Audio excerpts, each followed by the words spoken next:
Some years ago, I woke up one morning and I got this gut feeling that I felt that trust was dropping in the world. I felt that you and I trusted each other less than ever before. I felt that organization had less trust towards each other than ever before. And I felt that individual and organization has less trust towards the authorities.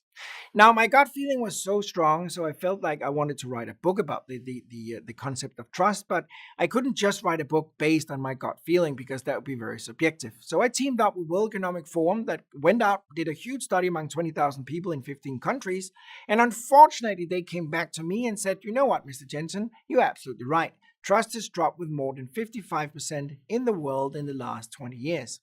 That's not good news for the simple reason that if we have a high level of trust, we reduce our transactional cost and improve our profit. But if we have a low level of trust, we increase our transactional cost and reduces our profit. Now, we have some conditions for corporations if we are in partnership. And one of them is a well-functioning personal chemistry based on trust and openness. And obviously, we can't step into negotiations, shake hands with the counterpart and say, we would like a lot of trust and openness. And then the counterpart said, great, we would like that as well. That's not the way it works. But we need to establish trust and openness. Both parties must believe in that collaboration is a better way. If they don't believe in that, obviously, it's not going to happen. It's going to be a zero-sum game. It is required that the parties are rational and they know how to negotiate. That means they are qualified, educated negotiators. We need a well-functioning communication, very simple, but important. And then obviously we need to understand the importance of generosity. We need to accept that it's okay for the counterpart to be successful.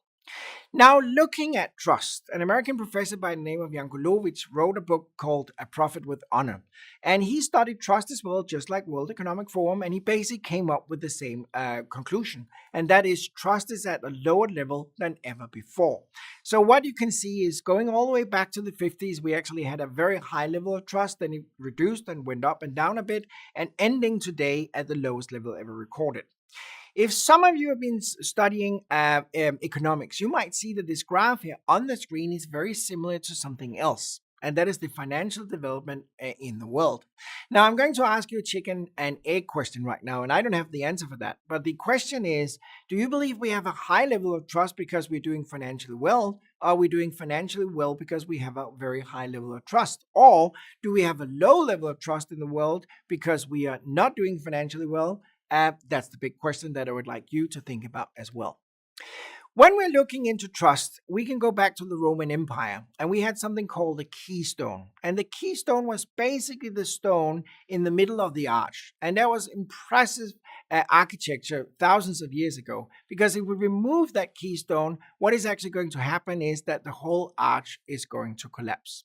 So what you'll see right now on this small movie here is that when we remove that keystone, the arch is actually going to collapse. So that means that trust in a collaboration is the same as that keystone. So think about trust as a keystone in any kind of negotiation.